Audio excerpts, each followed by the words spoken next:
Ghost of Mrs. Gandhi by Amitav Ghosh.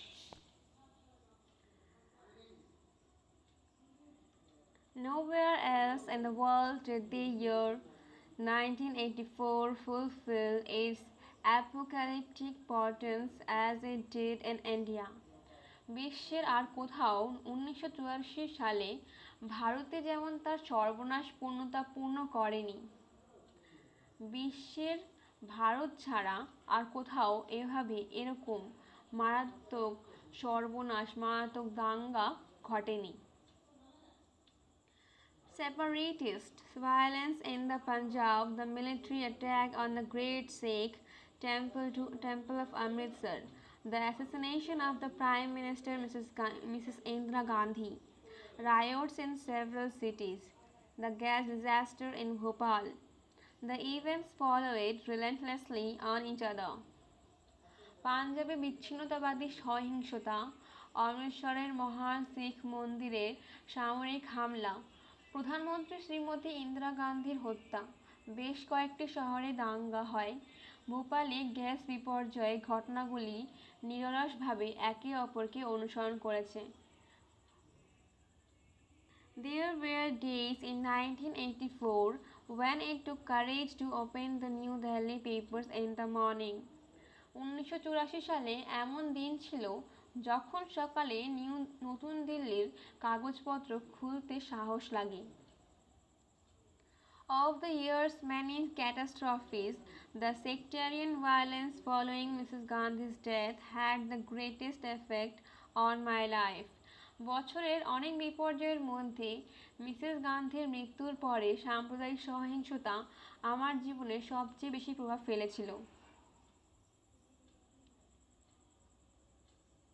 Looking back, I see that the experiences of that period were profoundly important to my development as a writer, so much so that I have never attempted to write about them until now.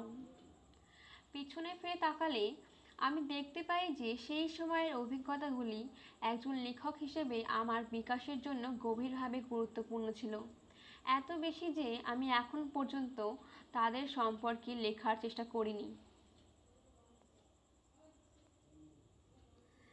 At that time, I was living in a part of New Delhi called Defence Colony, a neighborhood of large, labyrinthine houses with little self-contained wardens of servants' rooms tucked away on rooftops and above garages. সেই সময় আমি নতুন দিল্লির defence colony নামক একটি অংশে বাস করতাম, একটি বড় গোলক ধাঁধা ঘরের একটি আশেপাশের, যেখানে চাকরদের কক্ষের সামান্য স্বয়ংসম্পূর্ণ ওয়ারেন ছাদের ওপরে এবং ওপরের গ্যারেজ আটকে রাখা হয়েছিল।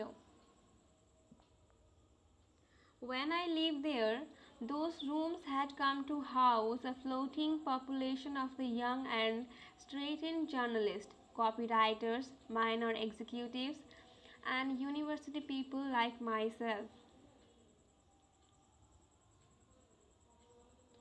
আমি যখন সেখানে থাকতাম তখন ওই কক্ষে আমার মতো তরুণ ও অসচ্ছল সাংবাদিক, কপিরাইটার, অপ্রাপ্তবয়স্ক নির্বাহী এবং আমার মতো বিশ্ববিদ্যালয়ের লোকজনের ভাসমান জনসংখ্যা ছিল।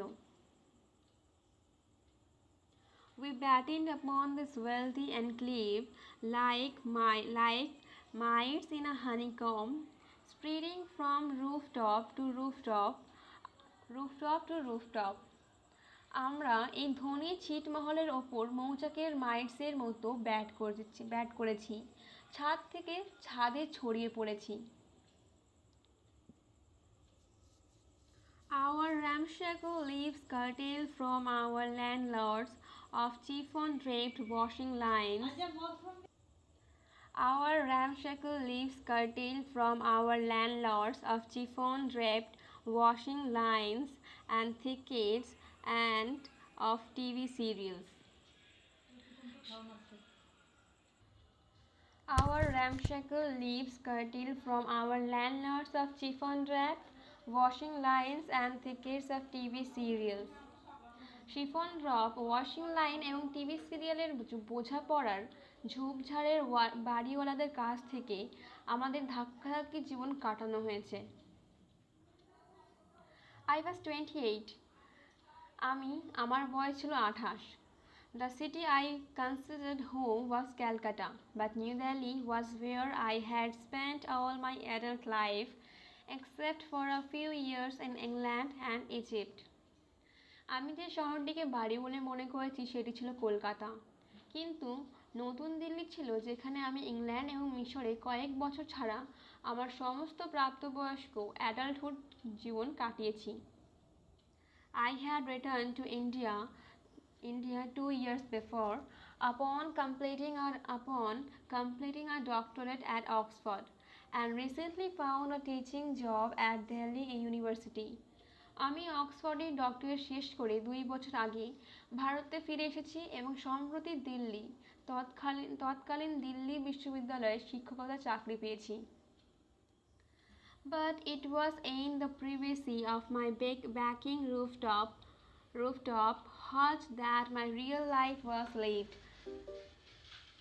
কিন্তু আমার ব্যাকিং রুফটপ হাচের গোপনীয়তার মধ্যেই আমার বাস্তব জীবন যাপন করা হয়েছিল। I was writing my first novel in the classic fashion, perched in garret. আমি আমার প্রথম উপন্যাস লিখেছিলাম ক্লাসিক ফ্যাশনে, গ্যারেটে বসে। On the morning of October 31, the day of Mrs. Gandhi's death, I caught a bus to Delhi University as usual at about 9:30. 31শে October Mrs গান্ধীর মৃত্যুর দিন সকালে আমি দিল্লি বিশ্ববিদ্যালয়ের বাস ধরলাম, যথারীতি প্রায় 9:30টায়। From where I lived, it took an hour and a half, a long commute but not an exceptional one for New Delhi. আমি যেখানে থাকতাম সেখান থেকে 1.5 ঘন্টা লেগেছিল। একটি দীর্ঘ যাতায়াত, কিন্তু নতুন দিল্লির জন্য একটি ব্যতিক্রমী নয়। The assassination had occurred shortly before, just a few miles away, but I had no knowledge of this when I boarded the bus.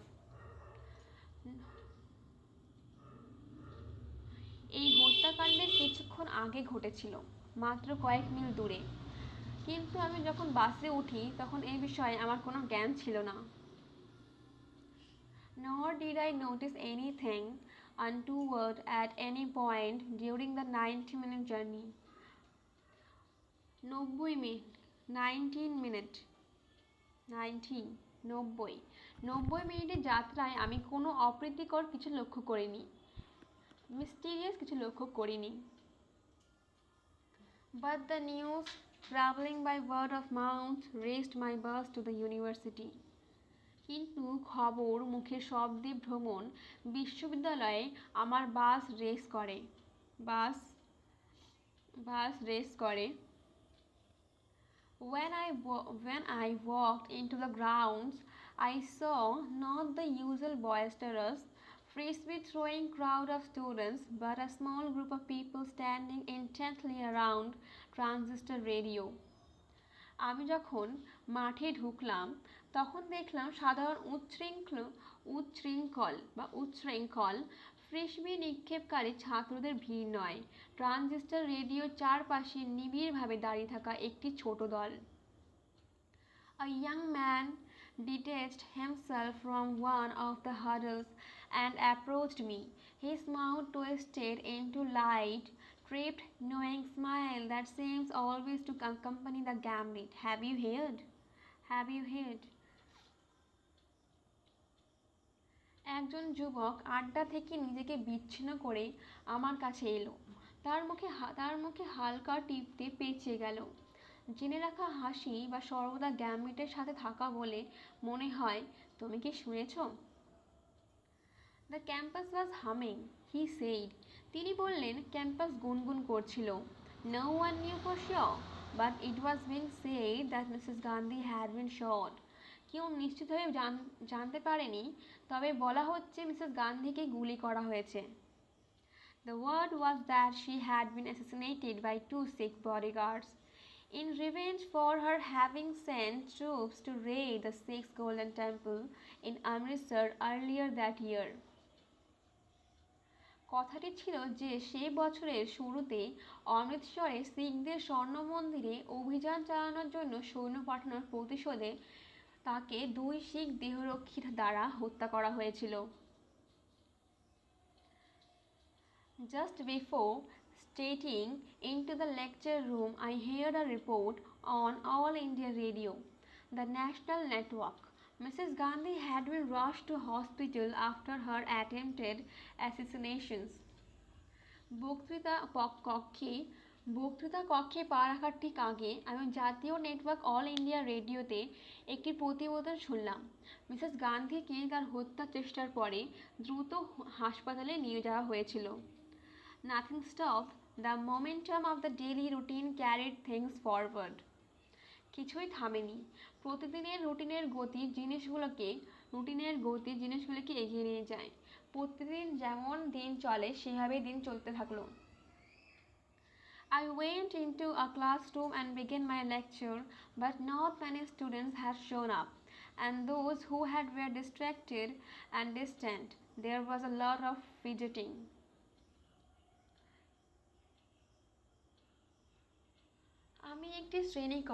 আমি একটি ক্লাসরুমে গিয়েছিলাম এবং আমার পড়ানো শুরু করেছিলাম, কিন্তু অনেক স্টুডেন্টরাই অ্যাবসেন্ট ছিল এবং যারা বিভ্রান্ত দূরবর্তী ছিল অনেকেই দুশ্চিন্তায় ভুগছিল বা দুশ্চিন্তায় সাফার করছিল।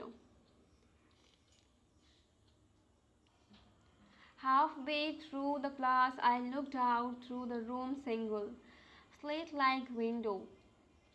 ক্লাসের অর্ধেক পথ আমি রুমের একক চেরা জানালা দিয়ে বাইরে তাকালাম।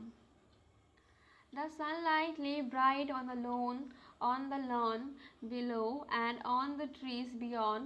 It was a time of year when Delhi was at its best, crisp and cool.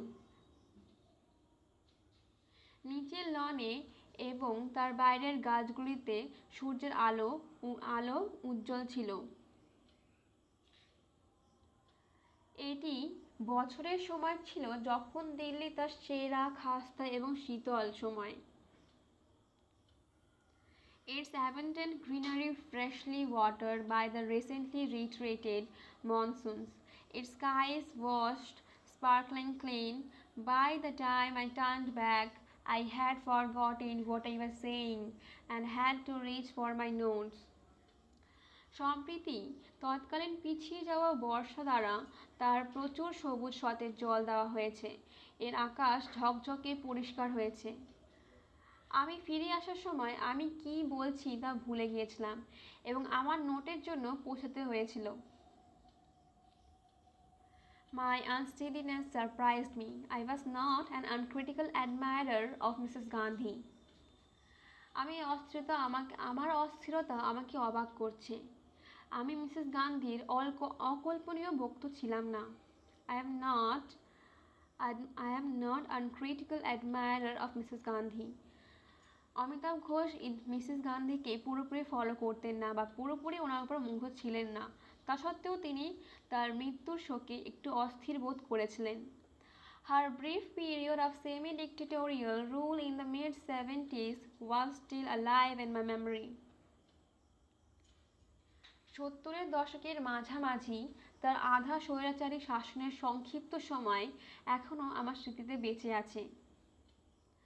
But the ghastliness of her sudden murder was a reminder of the very real qualities that had been taken for granted.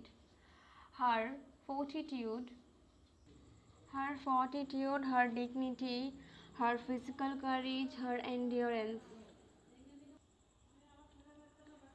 কিন্তু তার আকস্মিক হত্যাকাণ্ডের বীভৎসতা সেই বাস্তব গুণাবলী স্মরণ করিয়ে দেয় যেগুলিকে গ্রহণ করা হয়েছিল, তার দৃঢ়তা, তার মর্যাদা এবং তার শারীরিক সাহস ও তার সহনশীলতা।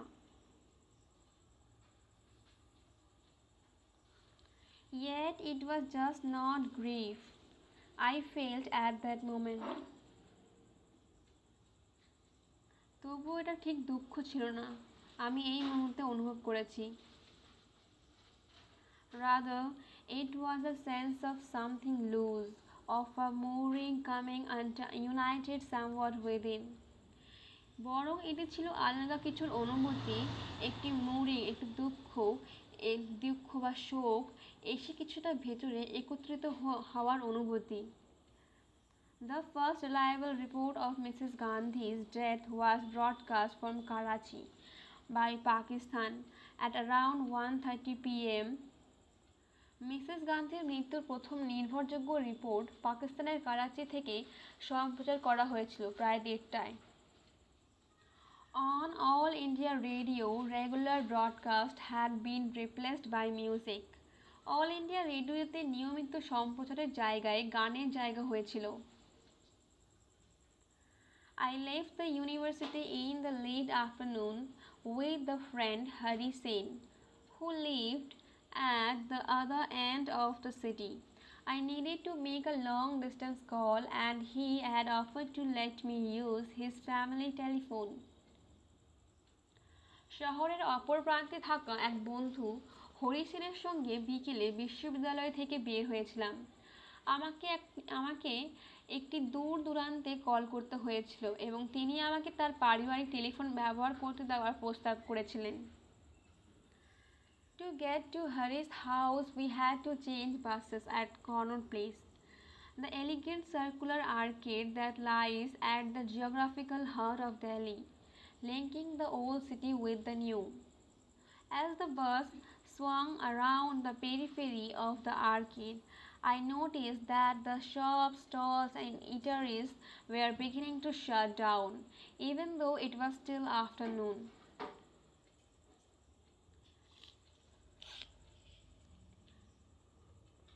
হরির বাড়িতে যাওয়ার জন্য আমাদের কনট প্লেসে বাস পরিবর্তন করতে হয়েছিল।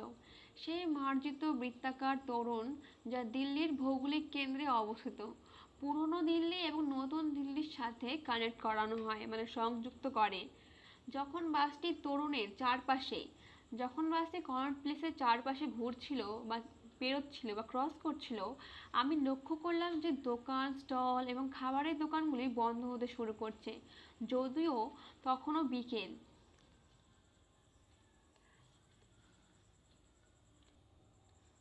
Our next bus was not quite full, which was unusual.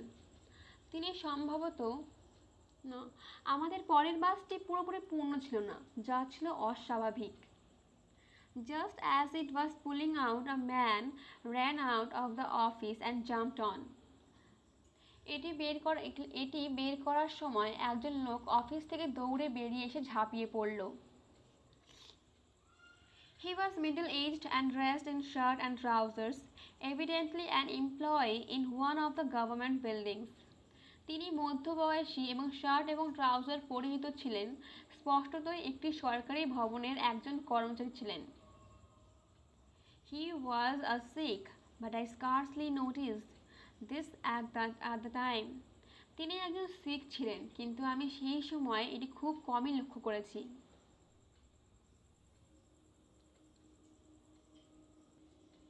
He probably jumped on without giving the matter any thought, this being his regular daily bus. তিনি সম্ভবত বিষয়টিকে কোনো চিন্তা না করেই ঝাঁপিয়ে পড়েন, এটি তার নিয়মিত বাস।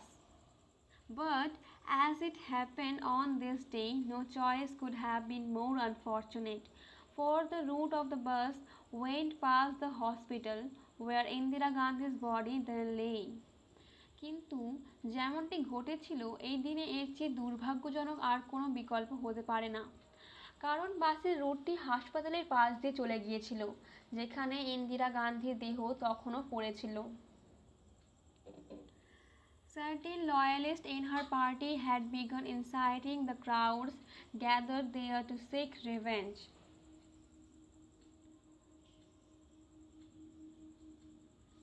তার দলের কিছু অনুগতরা প্রতিশোধ নেওয়ার জন্য সেখানে জড়ো হওয়া জনতাকে উস্কানি দিতে শুরু করেছিল। The motor car of Giani Zail Singh, the President of the Republic, a Sikh, had already been attacked by a mob. প্রজাতন্ত্রের রাষ্ট্রপতি প্রজাতন্ত্রের রাষ্ট্রপতি একজন শিখ জ্ঞানী জেল সিংয়ের মোটর কারে ইতিমধ্যে একটি জনতা আক্রমণ করেছিল।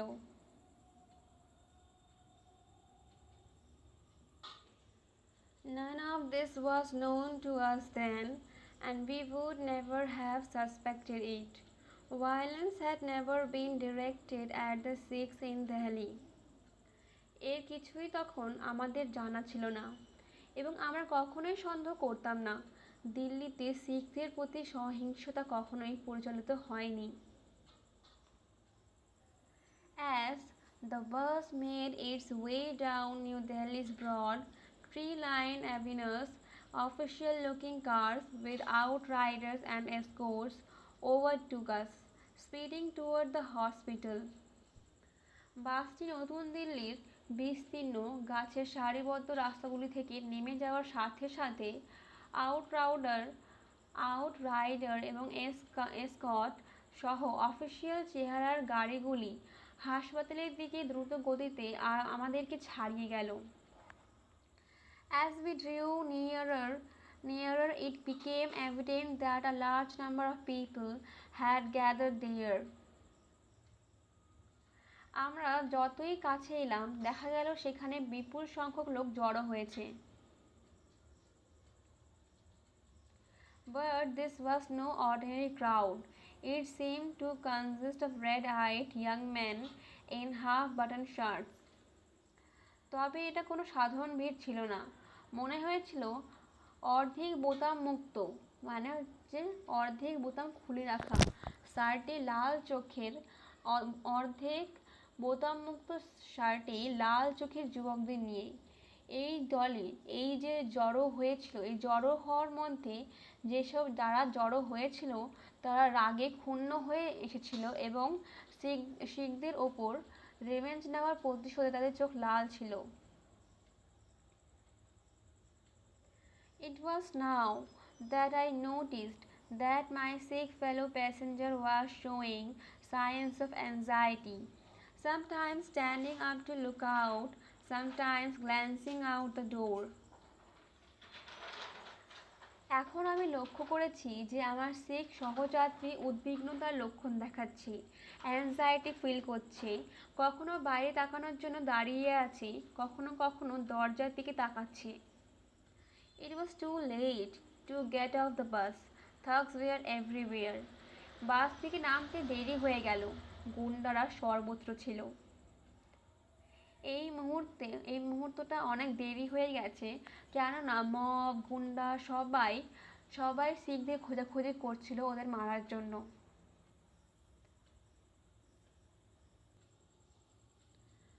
The bands of young men grew more and more menacing as we approached the hospital. আমরা হাসপাতালের কাছে যাওয়ার সাথে সাথে যুবক দলের দল আরো বেশি ভয়ঙ্কর হয়ে উঠল। There was a watchfulness about them. Some were armed with steel rods and bicycle chains. Others had fanned out across the busy road and were stopping cars and buses. তাদের সম্পর্কে একটি সতর্কতা ছিল। কেউ কেউ স্টিলের রড এবং সাইকেলের চেন নিয়ে রেডি ছিল বা সজ্জিত ছিল। অন্যরা ব্যস্ত রাস্তা পার হয়ে গাড়ি ও বাস থামাচ্ছিল। A stout woman in sari sitting across aisle from me was the first to understand what was going on.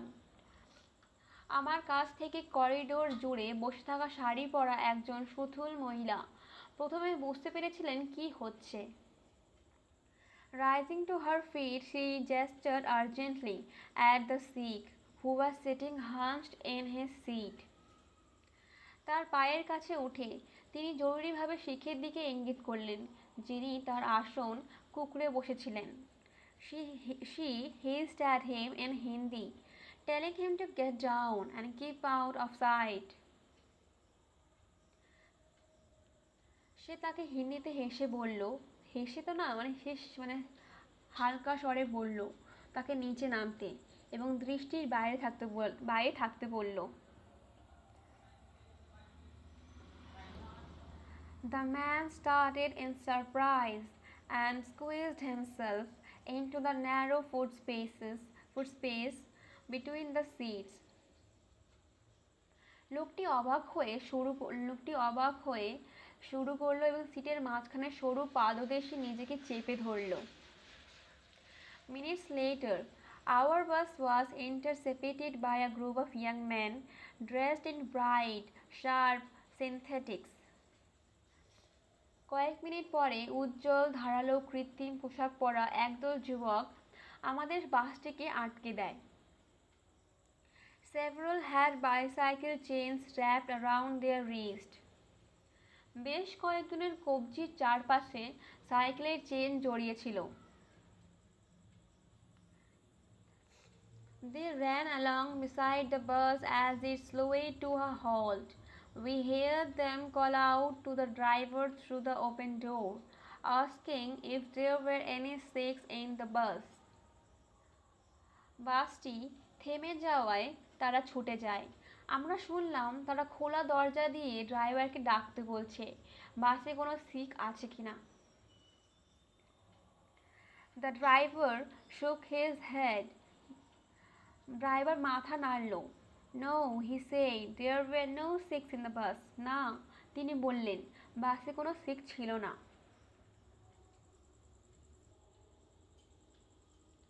A few rows ahead of me, the crouching turbaned figure had gone completely still. আমার সামনে কয়েক সারি কুঁচকানো পাগড়ি পরা অবয়বটি একেবারে স্থির হয়ে গেছে। Outside, some of the young men were jumping up to look through the windows, asking if there were any Sikhs in the bus. বাইরে কয়েকজন যুবক লাফ দিয়ে জানালা দিয়ে তাকাচ্ছিল, জিজ্ঞাসা করছিল বাসে কোনো শিখ আছে কিনা। There was no anger in their voices. That was the most chilling thing of all. তাদের কণ্ঠে কোনো রাগ ছিল না, যে সবচেয়ে ঠান্ডা জিনিস ছিল। No, someone said, and immediately other voices picked up the refrain. না, কেউ বলল, আর সাথে সাথে অন্য কণ্ঠগুলো নিষেধ তুলে এলো। একজন বলল যে বাসে কেউ নেই এবং তার সাথে সাথে অন্যরাও একই কথায় সাপোর্ট করলো যে এখানে কোনো শিখ নেই। Soon all the passengers were shaking their heads and saying, No, no, let us go now, we have to get home. কিছুক্ষণের মধ্যে সব যাত্রী মাথা নেড়ে বলছিলেন না না, এখন চলুন, বাড়ি ফিরতে হবে। Eventually the thugs stepped back and waved us through. অবশেষে গুন্ডারা পিছিয়ে গেল এবং আমাদের যেতে দিল। Nobody said a word as we sped away down Ring Road. আমরা রিং রোড থেকে নেমে যাওয়ার সময় কেউ একটি শব্দও বলল না। Hari Sen lived in one of New Delhi's recently developed residential colonies. Hari Sen নতুন দিল্লির সাম্প্রতিক উন্নত আবাসিক উপনিবেশগুলোর একটিতে থাকতেন। It was called Safdarjunj Enclave, and it was neatly and solidly middle class, a neighborhood of aspirations rather than opulence. এটিকে সফদরজং ছিটমহল বলা হতো এবং এটি সুন্দরভাবে এবং দৃঢ়ভাবে মধ্যবিত্ত ঐশ্বর্যের পরিবর্তে উচ্চাকাঙ্ক্ষা একটি পাড়া ছিল। মানে হচ্ছে এটা একটা মিডল সোসাইটি ছিল যেখানে সাধারণত সবাই উচ্চাকাঙ্ক্ষিত আর ধনী, প্রায় ধনী মানুষরাই বসবাস করত।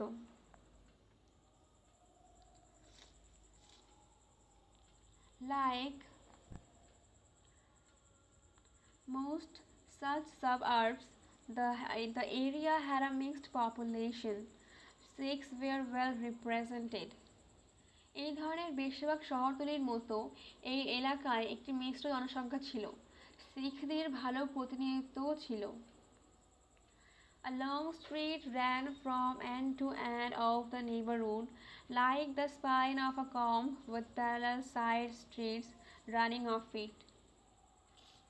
একটি দীর্ঘ রাস্তা আশেপাশে প্রান্ত থেকে প্রান্ত পর্যন্ত ছুটে গেছে, একটি চিরুনির মেরুদণ্ডের মতো। সমান্তরাল পাশের রাস্তাগুলি এটির বাইরে চলে গেছে। Hori lived at the end of one of those streets in a fairly typical big one-story bungalow. Hari থাকতো সেই রাস্তার শেষ প্রান্তে, মোটামুটি সাধারণ বড় একতলা বাংলোতে।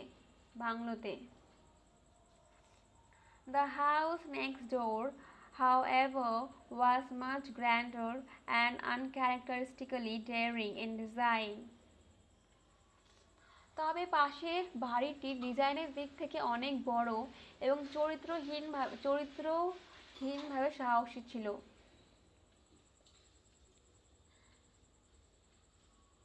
চরিত্র গঠনে সাহসী ছিল।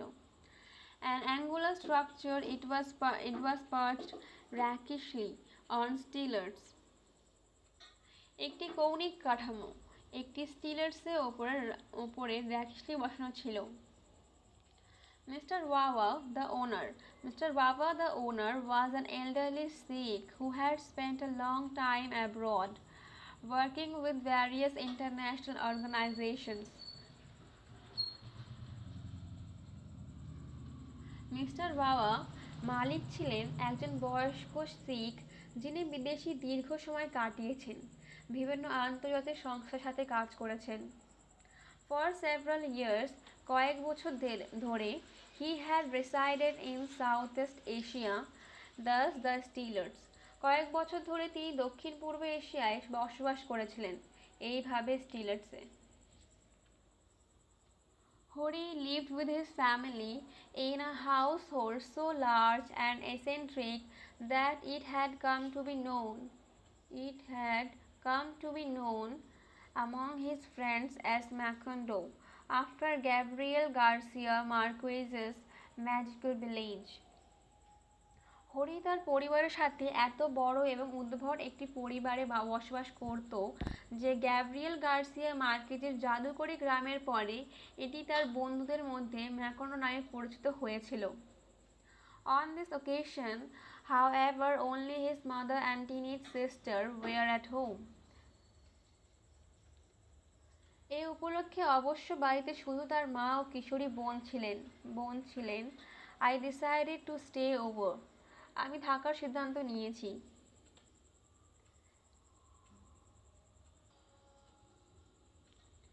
It was a bright morning when I stepped into the sunshine.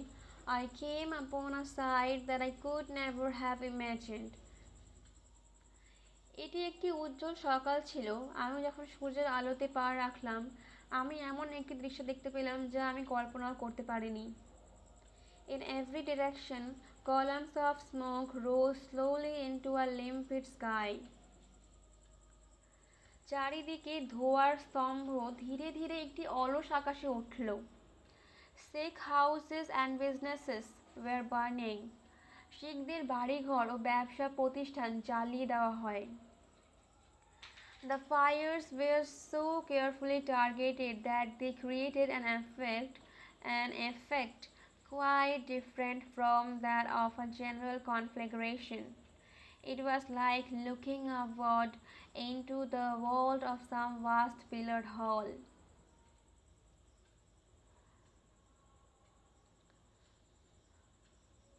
The fires were so carefully. এত সাবধানে আগুনগুলো লাগানো হয়েছিল যে লক্ষ্য ছিল শুধুমাত্র যে তারা একটি সাধারণ দাবানল থেকে বেশ ভিন্ন একটি প্রভাব তৈরি করেছিল। এটি কিছু বিশাল স্তম্ভযুক্ত হলের ভল্টের দিকে তাকানোর মতো ছিল। The columns of smoke increased in number even as I stood outside watching. বাইরে দাঁড়িয়ে থেকেও ধোঁয়ার কলাম বেড়েছে। Some fires were burning a short distance away. কিন্তু প্রায়ই আমরা প্রধান রাস্তায় একটি দ্রুতগামী গাড়ি বা একটি মোটরসাইকেল শুনেছি। I spoke to a passerby and learned that several nearby Sikh houses had been looted and set on fire that morning. কিন্তু পরে আমরা জানতে পেরেছি যে এই রহস্যময় দ্রুতগামী যানবাহনগুলি যে হত্যাকাণ্ড ঘটছিল তা নির্দেশ করার জন্য সহায়ক ছিল। নির্দিষ্ট কিছু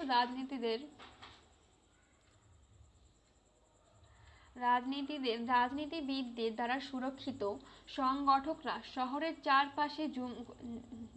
চারপাশে আবদ্ধ করেছিল, জনতাকে একত্রিত করে শিখদের মালিকানাধীন বাড়ি এবং দোকান নিয়ে যাচ্ছিল।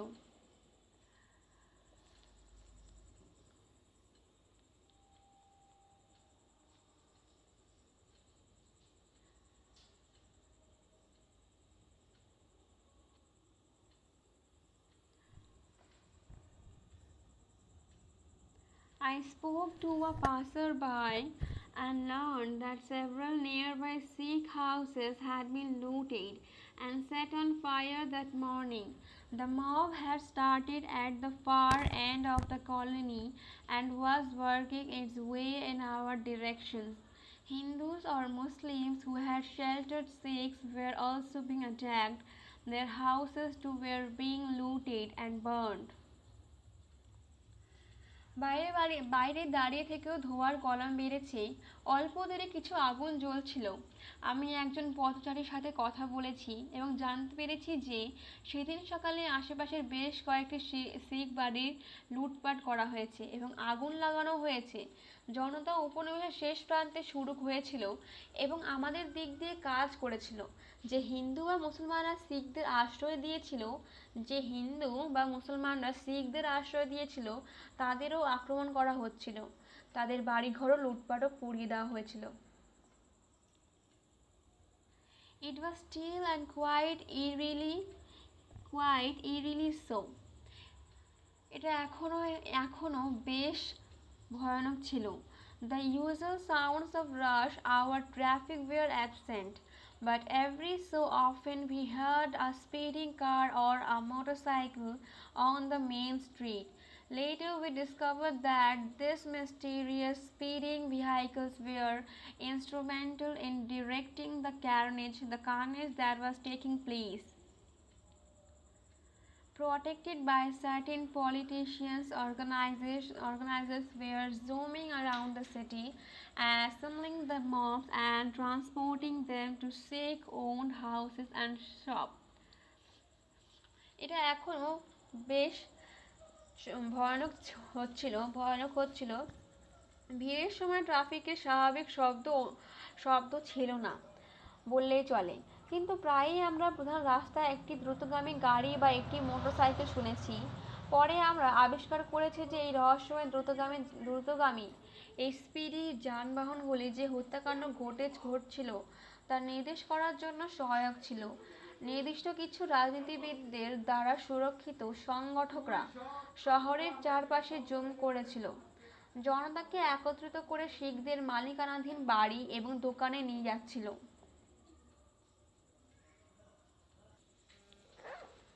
Apparently, the transportation was provided free.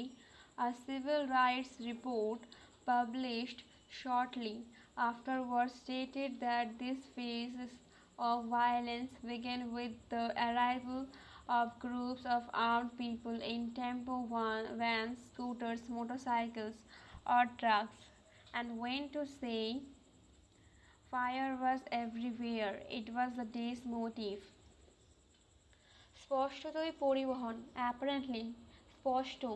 স্পষ্টত পরিবহন বিনামূল্যে প্রদান করা হয়েছিল।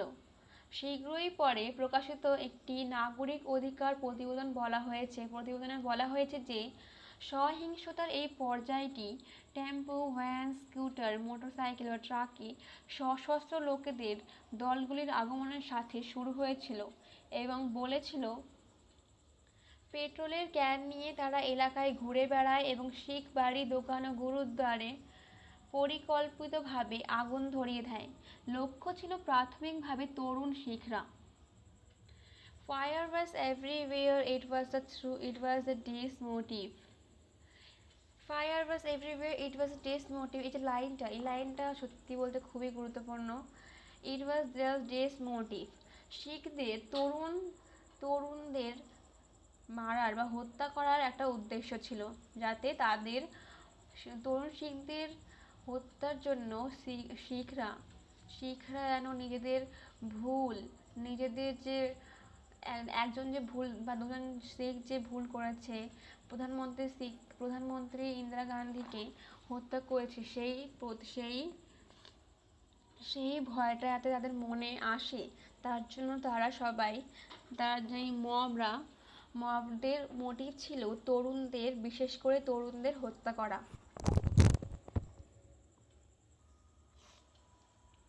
Throughout the city, Sikh houses were being looted and then set on fire, often with their occupants still inside. শিখদের টেনে হিচড়ে বের করা হয়, মারধর করা হয় এবং তারপর জীবন্ত পুড়িয়ে দেওয়া হয়। সমস্ত ক্ষতিগ্রস্ত স্থানে জনগণকে আতঙ্কিত করার একটি গণনাকৃত প্রচেষ্টা প্রকাশ্য রাস্তায় জীবন্ত শিখদের পুড়িয়ে মারার সাধারণ প্রবণতা থেকে স্পষ্ট ছিল। A survivor, a woman who lost her husband and three sons, offered the following account to Veena Das, a Delhi sociologist. আগুন সর্বত্র ছিল। এটা দিনের মোটিভ ছিল। শহর জুড়ে শিখ বাড়িগুলো লুট করা হয়েছিল এবং তারপরে আগুন ধরিয়ে দেওয়া হয়েছিল। প্রায়শই তাদের বাসিন্দারা এখনও ভেতরে ছিল। একজন জীবিত, একজন মহিলা যিনি তার স্বামী এবং 3 পুত্রকে হারিয়েছেন, দিল্লির একজন সমাজবিজ্ঞানী যে বীণা দাসকে নিম্নলিখিত অ্যাকাউন্টটি অফার করেছিলেন।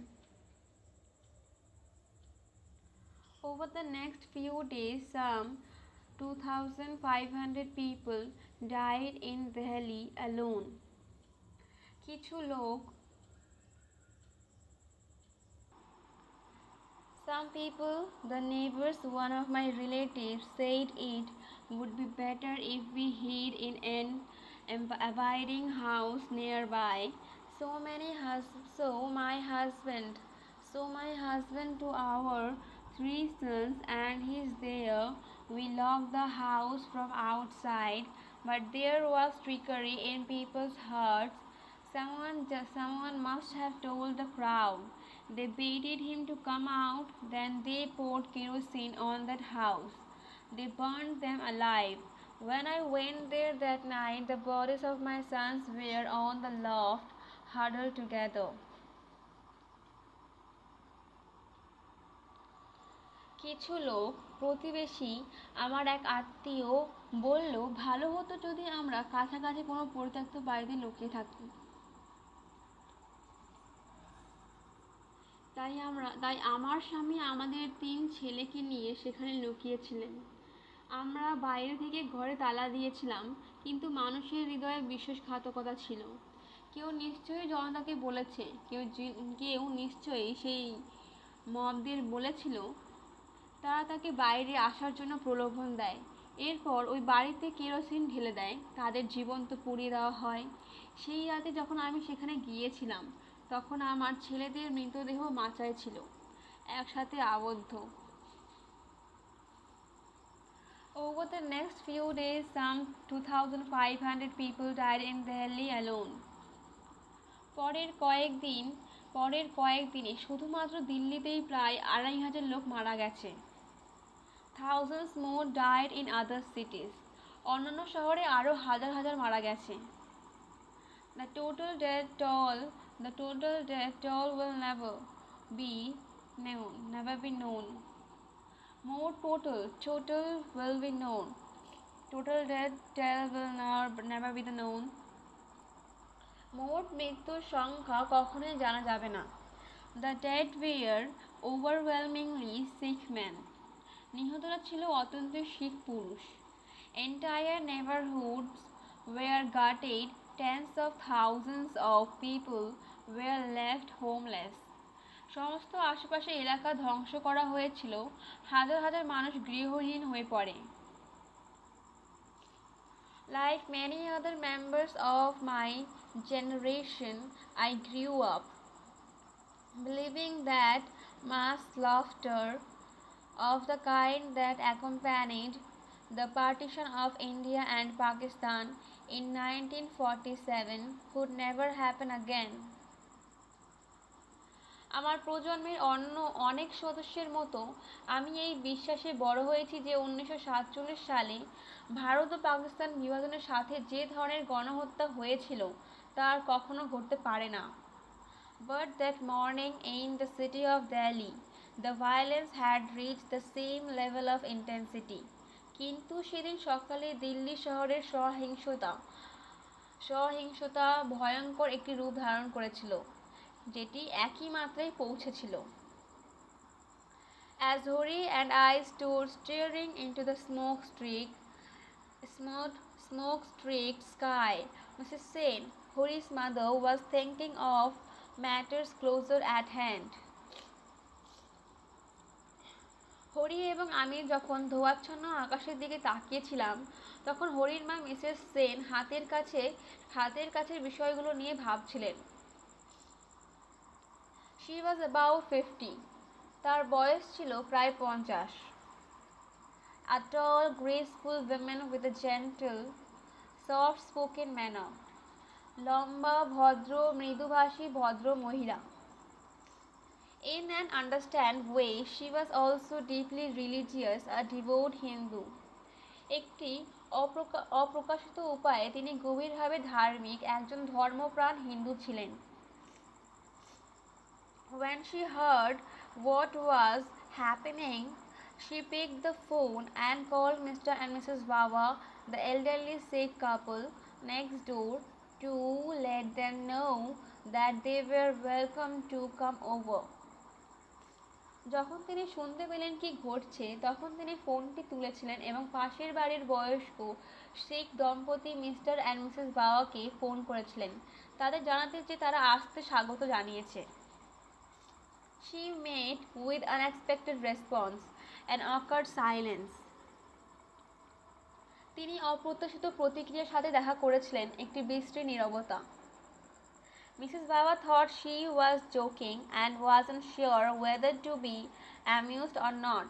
Mrs. Bawa ভেবেছিলেন তিনি মজা করছেন এবং মজা পাবেন কিনা তা নিশ্চিত নন। Toward midday, Mrs. Sen received a phone call. The mob was now in the immediate neighborhood, advancing systematically from street to street. মধ্যাহ্নের দিকে মিসেস সেন একটি ফোন কল পেলেন। জনতা এখন আশেপাশের এলাকায় রাস্তা থেকে রাস্তায় নিয়মিতভাবে অগ্রসর হচ্ছে। Hori decided that it was time to go over and have a talk with the Babas. I went along. Hari সিদ্ধান্ত নিল যে এখনই সময় হয়েছে বাবাদের সাথে কথা বলার। আমিও সাথে গেলাম। Here is the author. Mr. Bawa proved to be small, slight man. Mr. Bawa ছোট, সামান্য মানুষ হিসেবে প্রমাণিত। Although he was casually dressed, his turban was neatly tied and his beard was carefully combed and bound. যদিও তিনি আকস্মিকভাবে পোশাক পরেছিলেন, তার পাগড়ি সুন্দরভাবে বাঁধা ছিল এবং তার দাড়ি সাবধানে চিরুনি এবং বাঁধা ছিল, মানে হচ্ছে পরিচ্ছন্ন একজন ব্যক্তি, পেটো সামান্য মানুষ হিসেবে পরিচিত ছিল। He was puzzled by our visit. After a polite greeting, he asked what he could do for us. It fell to Hari to explain. তিনি আমাদের পরিদর্শন আমরা যে ওখানে গিয়েছি সেটা দেখে তিনি বিস্মিত হয়ে পড়লেন। নম্র সালামের পর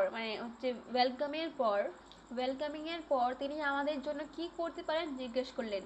বোঝাতে গিয়ে পড়লো হরির কাছে। হরি সেটা বোঝালো। Mr. Baba heard about India's assassination, of course, and he knew there had been some trouble, but he could not understand why this disturbance should impinge on him or his wife. Mister বাবা তো হলো উম, mister বাবা অবশ্যই ইন্দিরার হত্যাকাণ্ডের কথা শুনেছিলেন এবং তিনি জানতেন কিছু সমস্যা হয়েছে, কিন্তু তিনি বুঝতে পারছিলেন না কেন এই বিরক্তি তাকে বা তার স্ত্রীর ওপর চাপা দিতে হবে। He had no more sympathy for Sikh terrorists than we did.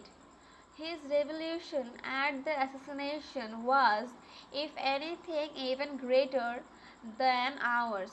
Not only was his commitment to India and the Indian state absolute, but it was evident from his bearing that he belonged to the country's ruling elite.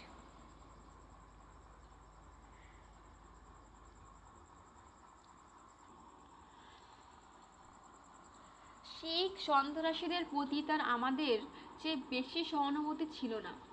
হত্যাকাণ্ডে তার ক্ষোভ ছিল আমাদের চেয়েও বড়।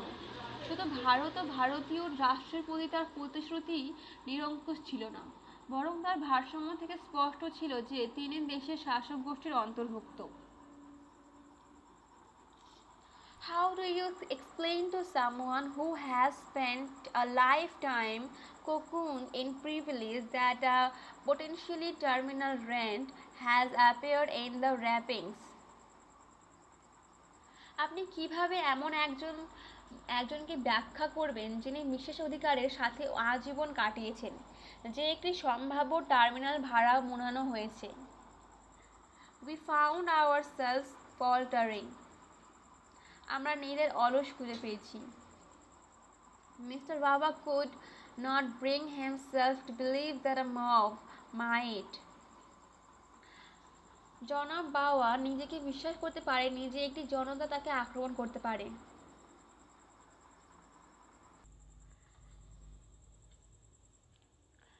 By the time we left, it was Mr. Baba who was mouthing reassurances. He sent us off with jovial pats on our backs. He did not actually say buck up, but his manner said it for him.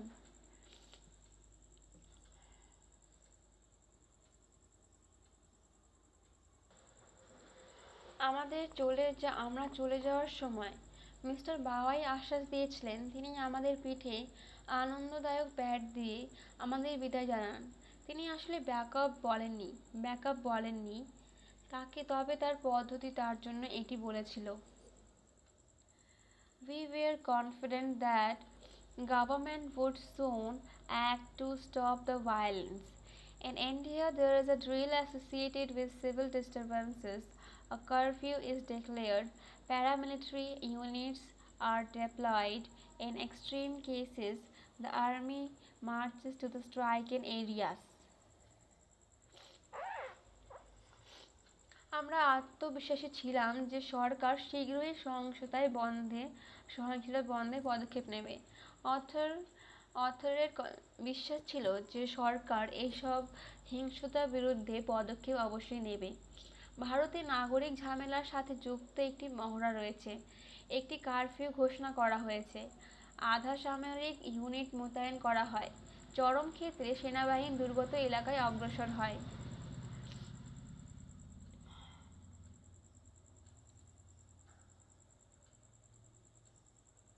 No city in India is better equipped to perform this drill than New Delhi, with its huge security apparatus.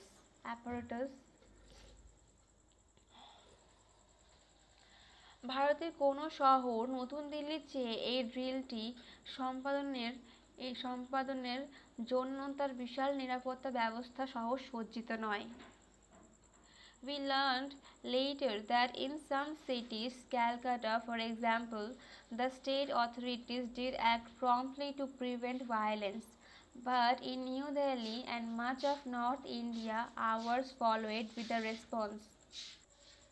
আমরা পরে জেনেছি যে শহর কলকাতায় উদাহরণস্বরূপ রাজ্য কর্তৃপক্ষ হিংসতার প্রতিরোধে অবিলম্বে কাজ করছিল, কিন্তু নতুন দিল্লিতে এবং উত্তর ভারতের বেশিরভাগ স্থানে ঘন্টার পর ঘন্টা কোনো প্রতিক্রিয়া ছাড়াই চলল।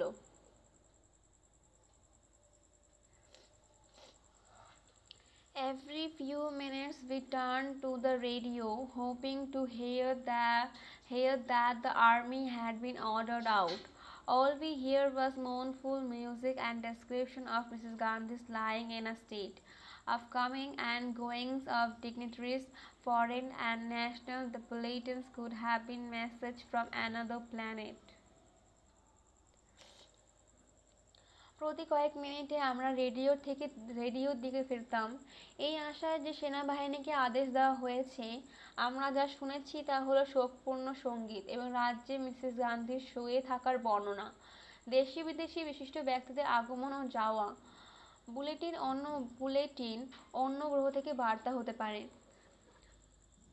অথর বলছেন যে তারা রেডিওতে শিখদের সাথে সহিংসতার প্রতিরোধে সেনাবাহিনী পাঠানোর উদ্দেশ্যে তারা রেডিওর পাশে বসেছিল, কিন্তু সেই কোনো ঘোষণাই হয়নি। কিন্তু বরং কি হয়েছে, বরং শ্রীমতী ইন্দিরা গান্ধীর শোয়ার সজ্জা, মৃত্যুসজ্জার বিবরণ দেওয়া হয়েছে এবং শোকপূর্ণ সঙ্গীত চালানো শোনা যাচ্ছে এবং দেশে বিদেশে কারা আসলো বা কারা চলে গেল সেসব বিষয়ের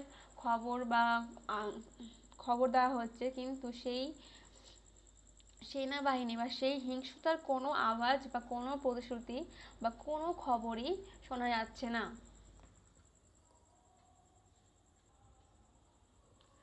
As the afternoon progressed, we continued to hear reports of the mob's steady advance. Before long, it had reached the next alley. We could hear the voices, the smoke was everywhere. There was still no signs of army or police.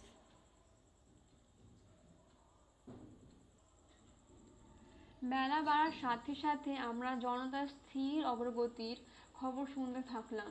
কিছুক্ষণ আগে এটি পরবর্তী গলিতে পৌঁছেছিল। আমরা কণ্ঠস্বর শুনতে পাচ্ছিলাম, ধোঁয়া সর্বত্র ছিল। তখনও সেনাবাহিনী বা পুলিশের কোনো চিহ্ন ছিল না। Hori again called Mr. Baba, and now the flames visible from his windows. He was more receptive. He agreed to come over with his wife, just for a short while. Hari আবার মিস্টার বাবাকে ডাকলেন এবং এখন তার জানালা থেকে আগুনের শিখা দেখা যাচ্ছে। তিনি আরও গ্রহণযোগ্য ছিলেন। তিনি তার স্ত্রীর সাথে কিছুক্ষণের জন্য আসতে রাজি হন। But there was a problem. How? The two properties were separated by a shoulder-high wall, so it was impossible to walk from one house to the other except along the street. কিন্তু একটি সমস্যা ছিল, কিভাবে আসবে। দুটি সম্পত্তি একটি কাঁধ উঁচু প্রাচীর দ্বারা পৃথক করা হয়েছিল। দুটি সম্পত্তি মানে দেওয়াল লাগানো হয়েছিল, তাই রাস্তার পাশে ছাড়া এক বাড়ি থেকে অন্য বাড়িতে যাওয়া অসম্ভব ছিল। I spotted a few thugs already at the end of the street. এবং আমি ইতিমধ্যেই রাস্তার শেষে কয়েকটি গুন্ডাকে দেখেছি। We could hear the occasional motorcycle cruising slowly up and down.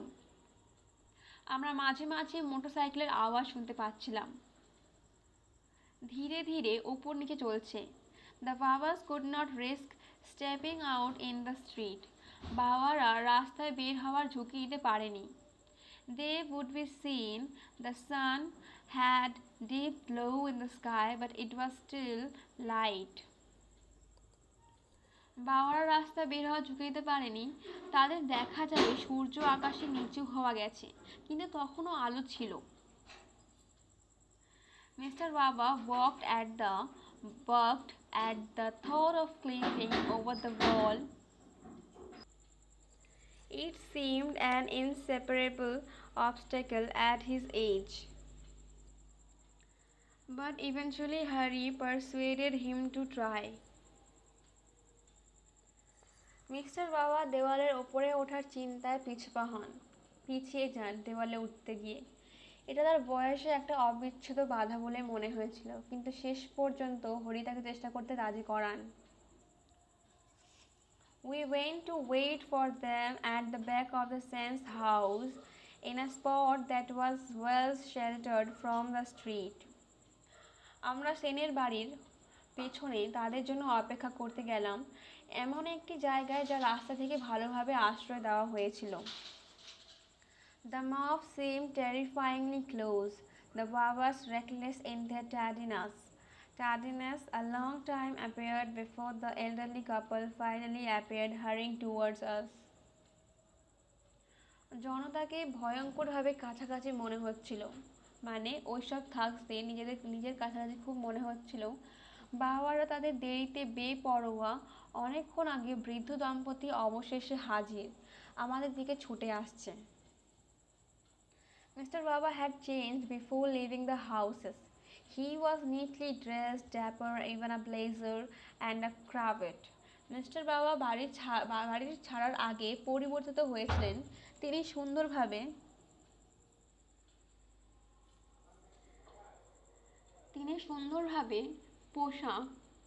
সুন্দরভাবে পোশাক পরেছিলেন, ড্যাপার, এমনকি একটি ব্লেজার এবং একটি ক্রাভাট। Mrs. Baba dressed in salwar and kameez. Their cook was with them, and it was with his assistance that they made it over the wall. The cook, who was Hindu, then returned to the house to stand guard.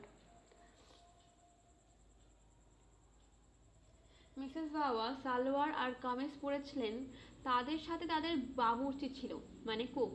তাদের cook ছিল এবং তার সহায়তায় তারা দেওয়ালের ওপর দিয়ে তাদের সাহায্য করেছিল।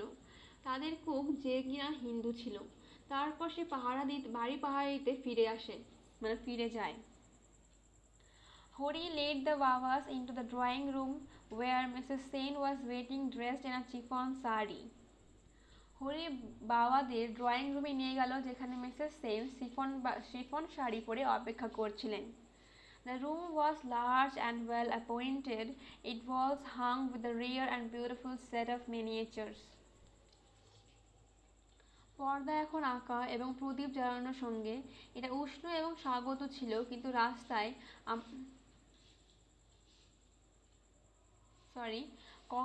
The room is very large. ঘরটি অনেকটা বড় ছিল এবং তার বিউটিফুলি মিনিচার্সগুলো খুব সুন্দর করে সাজানো ছিল। With the curtains now drawn and the lamps lit, it was warm and welcoming. ঘরের মধ্যে পর্দা ঝুলানো ছিল এবং বাতি জ্বলছিল, যে কারণে ঘরটা খুব উষ্ণ এবং ওয়েলকামিং অ্যাটমসফিয়ার ছিল। But all that lay between us and the mob in the street was a row of curtained French windows and a garden wall. কিন্তু রাস্তায় আমাদের এবং ভিড়ের মধ্যে যা ছিল তা হলো পর্দার সারি সারি ফ্রেঞ্চ জানালা এবং একটি বাগানের প্রাচীর। Mrs. Sen greeted the elderly couple with folded hands as they came in. Mrs Sen বয়স্ক দম্পতিকে হাত জোড় করে অভ্যর্থনা ওয়েলকাম জানালেন এবং ভেতরে আসার সাথে সাথে মিসেস সেন তাদের প্রণাম করলেন। The three seated themselves in the intimate circle and soon a silver tray appeared. তিনজন নিজেদের অন্তরঙ্গ বৃত্তে বসলেন এবং শীঘ্রই একটি রূপালী চায়ের ট্রে হাজির। Instantly, তৎক্ষণাৎ, all constraint evaporated, and to the tinkling of porcelain, the conversation turned to the staples of New Delhi drawing room chatter. সঙ্গে সঙ্গে সমস্ত সীমাবদ্ধতা বাষ্পীত হয়ে গেল। সঙ্গে সঙ্গে সমস্ত দ্বিধা, সীমাবদ্ধতা সব সব ভ্যানিশ হয়ে গেল, এখন নেই। এবং চীনামাটির বাসন ঝাঁকুনিতে কথোপকথনটি নতুন দিল্লির ড্রয়িং রুমের আড্ডায় মুখরিত হয়ে গেল। এখন বাবাসরা নিশ্চিন্ত হয়ে পড়েছে এবং ওরা এখন শান্তির মধ্যে কথা এবং জীবনে বাঁচার একটা হোপ পেয়েছে। I could not bring myself to sit down. আমি বসতে পারলাম না। I stood in the corridor. আমি করিডোরে দাঁড়ালাম। Distracted, looking outside through the front entrance. বিভ্রান্ত হয়ে সামনের প্রবেশদ্বার দিয়ে বাইরে তাকালাম। A couple of scouts on motorcycles had drawn up next door. They had dismounted and were inspecting the house, walking in among the concrete stilts, looking up into the house. Somehow they got wind of the cook's presence and called him out. মোটরসাইকেলে দুইজন scout এসেছে পাশের বাড়িতে। তারা নেমে গিয়েছিল এবং বাড়িটি দেখছিল এবং কংক্রিটের স্টিলগুলোর মধ্যে হাঁটছিল। বাড়ির দিকে তাকিয়েছিল। কোনোভাবে তারা কুকের উপস্থিতি বুঝতে পারে এবং তাকে ডেকে পাঠায়। The cook was very frightened. He was surrounded by thugs thrusting knives in his face and shouting questions. রাঁধুনি কোক খুব ভয় পেয়ে গেল। তাকে ঘিরে ধরেছে গুন্ডারা, তার মুখে ছুরি মেরে প্রশ্ন করছে। It was dark and some were carrying kerosene torches. Wasn't it true? They shouted that his employers were Sikhs. এটা কি সত্যি নয়? তারা চিৎকার করে বলছিল যে তার নিয়োগকর্তারা শিখ।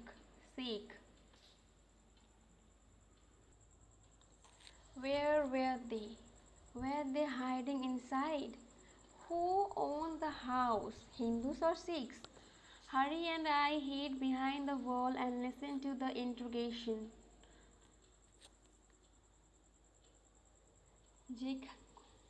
Where were they? তারা কোথায় আছে? তারা কি ভেতরে লুকিয়ে আছে?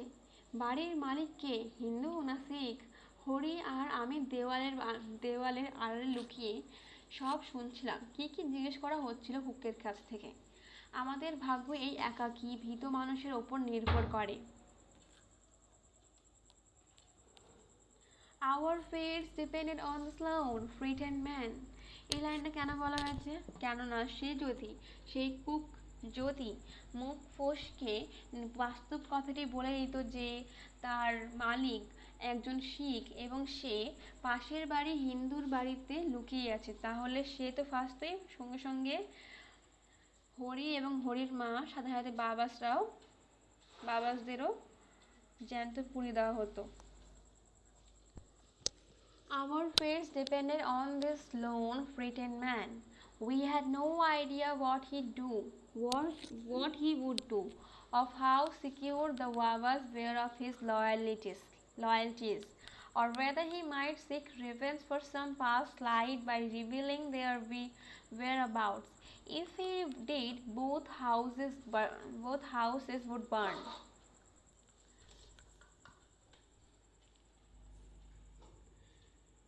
আমাদের ভাগ্য এই একাকী ভীত মানুষের ওপর নির্ভর করছে।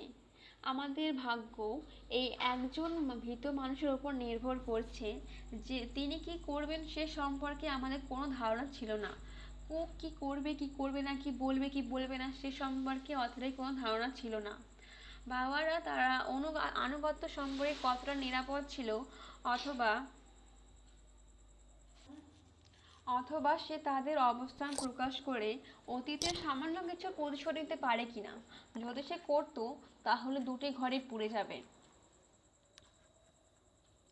Although stuttering in terror, the cook held his own. Yes, he said, yes. His employers were Sikhs, but they had left town. There was no one in the house. No, the house didn't belong to them. They were renting from a Hindu. যদিও আতঙ্কে তোতলানো রাঁধুনি তার নিজেরই ধরে রেখেছে। হ্যাঁ, সে বলল, হ্যাঁ তার নিয়োগকর্তারা শিখ, কিন্তু তারা শহর ছেড়ে চলে গেছে। বাড়িতে কেউ ছিল না। বাইরে তাদের ছিল না, তারা একজন হিন্দুর কাছ থেকে ভাড়া নিচ্ছিল। He succeeded in persuading most of the thugs, but a few eyed the surrounding houses suspiciously. Some appeared at the steel gates in front of us, rattling the bars. তিনি বেশিরভাগ ঠগকে প্ররোচিত করে সফল হন, কিন্তু কয়েকজন সন্দেহজনকভাবে আশপাশের বাড়িগুলোকে দেখেন। কেউ আমাদের সামনে ইস্পাতের লোহার গেটে হাজির হয়ে বাড়িগুলিকে ধাক্কা দিয়ে দেখে। We went up and positioned ourselves at the gates. I remember a strange sense of disconnection as I walked down the driveway as though I was watching myself from somewhere very distant. আমরা উঠে গিয়ে গেটে নিজেদের অবস্থান নিলাম। আমি driveway নিচে হেঁটে যাওয়ার সাথে সাথে সংযোগ বিচ্ছিন্নতার একটি অদ্ভুত অনুভূতি মনে করি, যেটা আমি নিজেকে অনেক দূর থেকে দেখছি।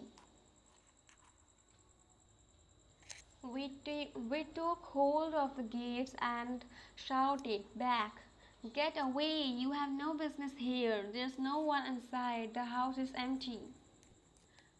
আমরা গেট ধরলাম এবং চিৎকার করে উঠলাম, দূর হও, আপনার এখানে কোনো কাজ নেই, ভেতরে কেউ নেই, বাড়ি খালি। অথর অথর এবং হরি দুজনে গেটের সামনে গিয়ে বলল, ওই গুন্ডাদের, যে চিৎকার করে বলল, এখান থেকে যাও, এখান থেকে যাও, এখানে কেউ নেই, এই বাড়ি পুরো খালি, তোমাদের এখানে কোনো কাজ নেই। To my surprise, they began to drift away one by one. আমি আমার অবাক হয় তারা একে একে দূরে সরে যেতে লাগলো। Just before this, এর ঠিক আগে, I had stepped into the house to see how Mrs. Sen and the Babas were faring. Mrs Sen এবং বাবারা কেমন চলছে তা দেখার জন্য আমি বাড়িতে পা দিয়েছিলাম। The thugs were clearly audible in the lamp-lit drawing room. Only a thin curtain shielded the interior from their view. Lamplit drawing রুমের ঠকগুলি মানে গুন্ডাগুলো স্পষ্টভাবে শুনতে পারছিল। শুধুমাত্র একটা পাতলা পর্দা তাদের দৃষ্টিভঙ্গি থেকে অভ্যন্তরকে রক্ষা করেছিল। শুধুমাত্র সেই পর্দার জন্য তারা বাইরে থেকে ভেতরে দেখতে পারেনি। My memory of what I saw in the drawing room is uncannily vivid. আমি ড্রয়িং রুমে যা দেখেছি তার স্মৃতি আমার অদ্ভুতভাবে প্রাণবন্ত। Mrs. Sen had a slight smile on her face as she poured a cup of tea for Mr. Baba. Mrs Sen mister বাবার জন্য এক কাপ চা ঢেলে দিতেই তার মুখে হালকা হাসি ছিল। Beside her, Mrs. Baba, in a firm, unwavering voice, was comparing the domestic health situations in New Delhi and Manila. তার পাশাপাশি মিসেস বাবা দৃঢ় অটল কণ্ঠে নতুন দিল্লি এবং মানালির গৃহস্থলের সহায়ক পরিস্থিতির তুলনা করেছিলেন। I was awed by their courage. আমি তাদের সাহস দেখে মুগ্ধ। The next morning, I heard about a protest that was being organized at the large compound of a relief agency. When I arrived, a meeting was already underway, a gathering of 70 or 80 people. পরের দিন সকালে আমি একটি ত্রাণ সংস্থার বিশাল কম্পাউন্ডে বিশাল একটা সংগঠনে সংগঠিত একটি বিক্ষোভের কথা শুনলাম। আমি যখন সেখানে পৌঁছলাম, ইতিমধ্যে সেই মিটিংটি চলছে, 70 বা 80 লোকের সমাবেশ ওখানে। The mood was somber. মিজাজ খুবই খারাপ ছিল। Some of the people spoke of neighborhoods that had been taken over by vengeful mobs. কিছু লোক প্রতিহিংসা পরায়ণ জনতা দ্বারা দখল করা আশেপাশের কথা বলেছিল।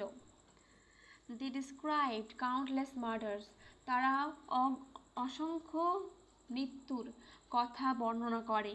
Mainly by setting the victims alight as well as terrible destruction. The burning of Sikh temples, the looting of Sikh schools, the razing of Sikh homes and shops. প্রধানত শিখদের শিকার হিসেবে আগুনে পুড়িয়ে সেই সাথে ভয়ানক ধ্বংস। শিখ মন্দিরগুলোকে পুড়িয়ে দেওয়া হয়, শিখ স্কুল লুট করা হয়, শিখ বাড়ি এবং দোকানগুলোকে পুড়িয়ে ধ্বংস করা হয়। The violence was worse than I had imagined. সহিংসতা, এই যে ভয়ানক সহিংসতা আমার কল্পনার চেয়েও খারাপ ছিল, ভয়ঙ্কর ছিল। It was decided that the most effective initial tactic would be to march into one of the badly affected neighborhoods and confront the rioters directly.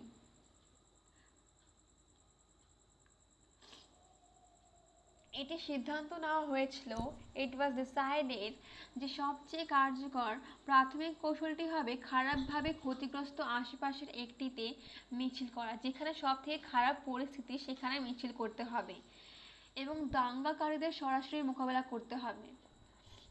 প্রথমত ওরা অথার এবং সেই সংগঠনটি নিশ্চিত করে যে তাদের এখন শুধুমাত্র একটি, যেখানে সব থেকে খারাপ মানে ভয়ঙ্কর পরিস্থিতি সেখানে ওই দাঙ্গাকারীদের সাথে সামনাসামনি মোকাবিলা করতে হবে।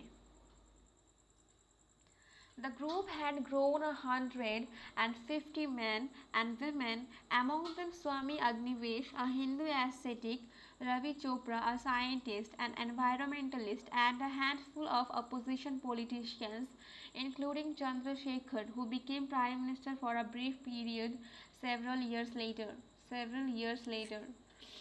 এই দলে 150 জন পুরুষ ও মহিলা সংগঠিত হয়েছিল, মানে সংগঠনের সাথে জুড়েছিল। তাদের মধ্যে স্বামী অগ্নিবেশ, একজন হিন্দি তপস্বী রবি চোপড়া, একজন বিজ্ঞানী এবং পরিবেশবিদ, এবং চন্দ্রশেখর সহ মুষ্টিমেয় কিছু বিরোধী রাজনীতিবিদ, যিনি বেশ কয়েক বছর পরে অল্প সময়ের জন্য প্রধানমন্ত্রী হয়েছিলেন। The group was pitifully small by the standards of a city where crowds of several hundred thousands were routinely mustered for political rallies. দলটি এমনই একটি শহরের মানদণ্ডের দিক থেকে খুবই ছোট ছিল, যেখানে রাজনৈতিক সমাবেশের জন্য নিয়মিতভাবে কয়েক লক্ষ লোকের সমাগম হয়। Nevertheless, the members rose to their feet and began to march. তবুও সদস্যরা তাদের পায়ে উঠে মিছিল করতে লাগলো। Years before, I had read a passage by V.S. Naipaul, which had stayed with me ever since. কয়েক বছর আগে আমি V.S. নাইপলের একটি অনুচ্ছেদ পড়েছিলাম, যেটি তখন থেকেই আমার কাছে ছিল। I have never been able to find it again, so this account is from memory. আমি এটি আর কখনো খুঁজে পাইনি, তাই এই অ্যাকাউন্টটি মেমোরি থেকে। In his incomparable prose, Naipaul describes a demonstration. Naipaul তার অতুলনীয় গদ্যে একটি প্রদর্শনীর বর্ণনা দিয়েছেন। He is in a hotel room somewhere in Africa or South America. He looks down and sees people marching past. সে হোটেলের ঘরে আফ্রিকা বা দক্ষিণ আমেরিকার কোথাও। তিনি নিচের দিকে তাকালেন এবং দেখেন মানুষ ছুটে যাচ্ছে। To his surprise, the sight fills him with an obscure longing, a kind of melancholy. He is aware of a wish to go out, to join, to merge his concerns with theirs. তার বিস্ময় দৃষ্টি তাকে একটি অস্পষ্ট আকাঙ্ক্ষা, এক ধরনের বিষণ্ণতায় পূর্ণ করে।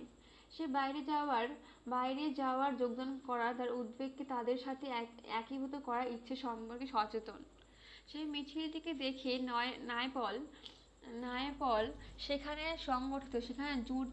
জুড়তে ইচ্ছা প্রকাশ করেন এবং সেখানে যাওয়ার সম্পর্কে সচেতন হন।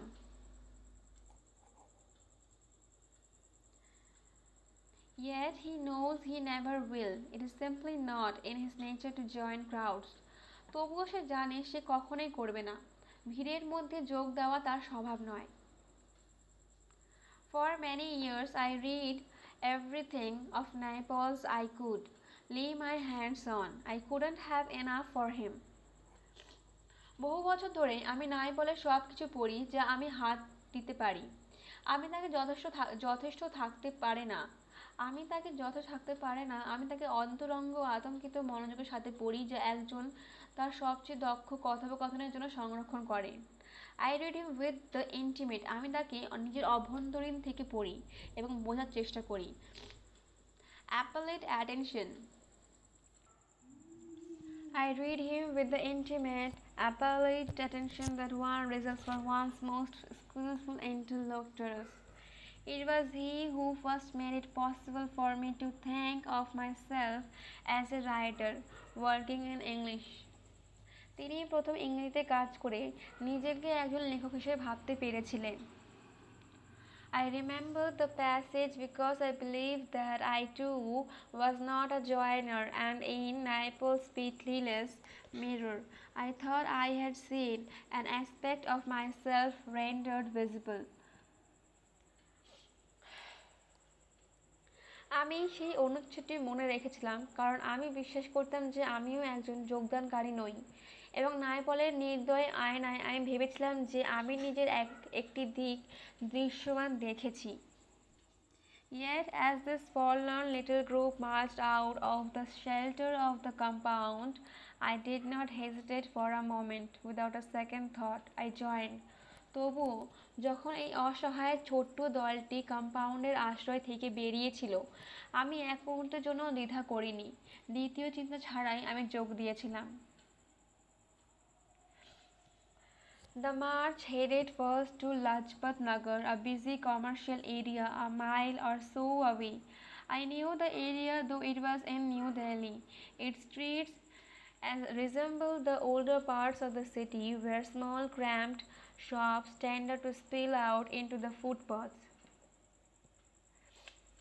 মিছিলটি প্রথমে লাজপত নগরের দিকে রওনা হয়, 1 মাইল বা তারও বেশি দূরে একটি ব্যস্ত বাণিজ্যিক এলাকায়।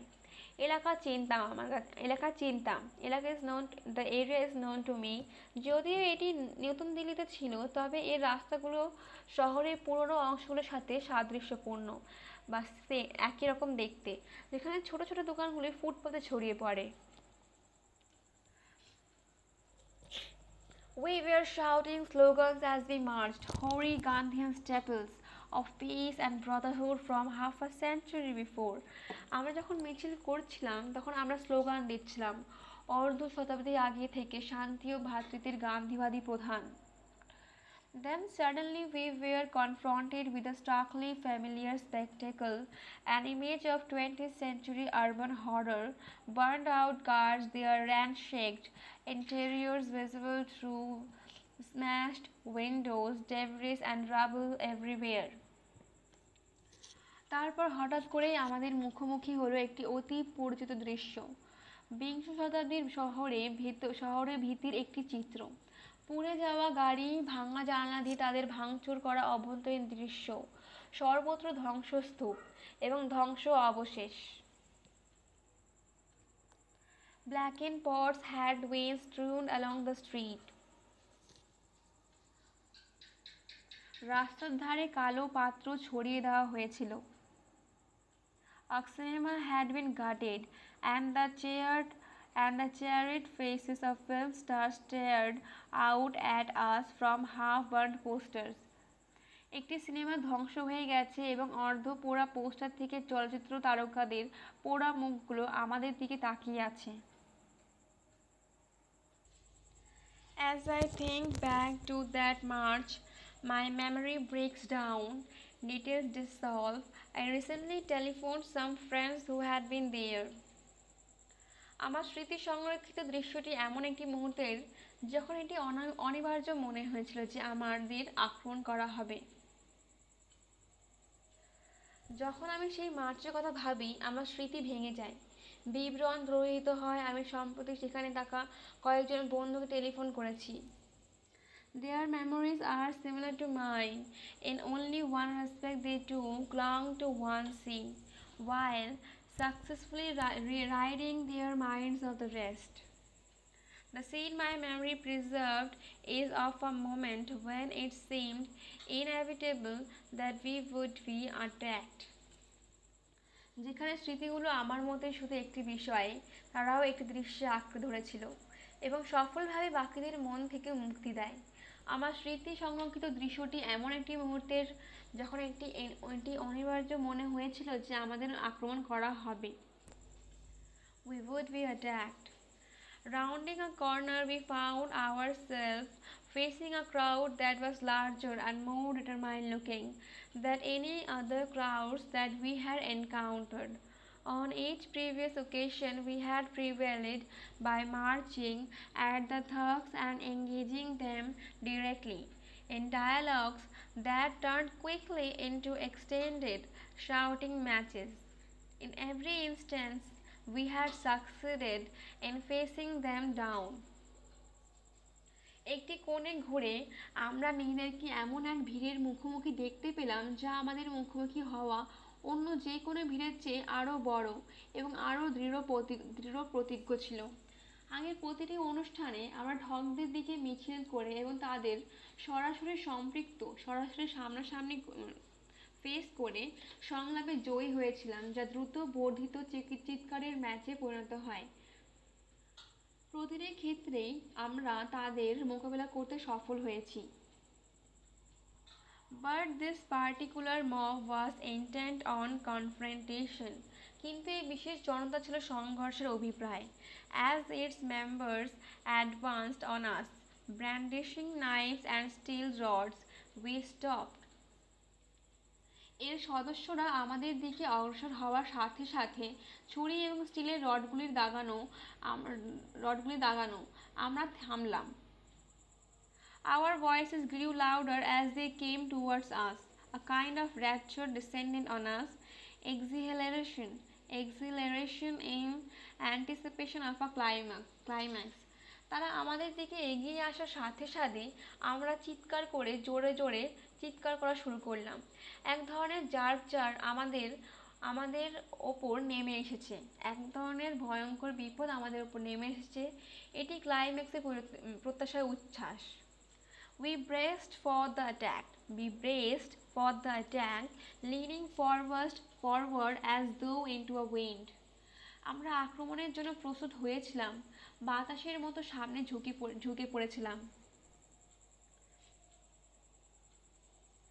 And then something happened that I have never completely understood. এবং তারপরে এমন কিছু ঘটলো যা আমি কখনোই পুরোপুরি বুঝতে পারিনি।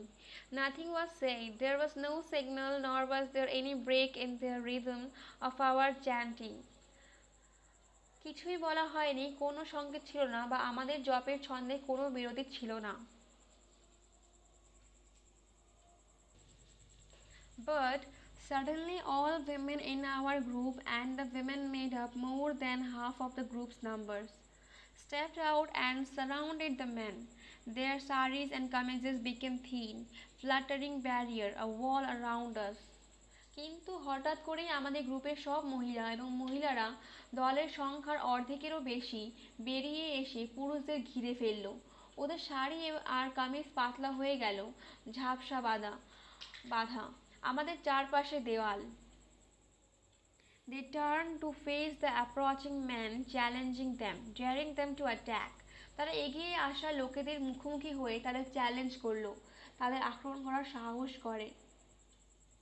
The thugs took a few more steps toward us and then faltered, confused. থাগসরা আমাদের দিকে আরো কয়েক ধাপ এগিয়ে গেল এবং তারপর বিভ্রান্ত হয়ে পড়ল। A moment later they were gone. কিছুক্ষণ পরে তারা চলে গেল। The march ended at the walled compound where it had started. মিছিলটি প্রাচীর ঘেরা চত্বরে গিয়ে শেষ হয়ে যেখানে এটা শুরু হয়েছিল। In the next couple of hours, an organization was created, the Nagrik Ekta Manch, or Citizens Unity Front, and its work to bring relief to the injured and the bereft, to shelter the homeless, began the next morning. পরের কয়েক ঘন্টার মধ্যে একটি সংগঠন তৈরি করা হয়, নাগরিক একতা মঞ্চ বা নাগরিক ঐক্য ফ্রন্ট, এবং এর কাজ আহত এবং ছিন্ন মূলদের ত্রাণ দেওয়ার জন্য, গৃহহীনদের আশ্রয় দেওয়ার জন্য পরের দিন সকালে শুরু হয়েছিল। Food and clothing were needed and camps had to be established to accommodate the thousands of people with nowhere to sleep. খাদ্য ও বস্ত্রের প্রয়োজন ছিল এবং ঘুমের জায়গা নেই এমন হাজার হাজার লোকের থাকার জন্য ক্যাম্প স্থাপন করতে হয়েছিল। And by the next day we were overwhelmed literally. এবং পরের দিন আমরা অভিভূত হয়েছিলাম আক্ষরিক অর্থেই। The large compound was crowded with van loads of blankets, second-hand clothing, shoes and sacks of flour, sugar and tea.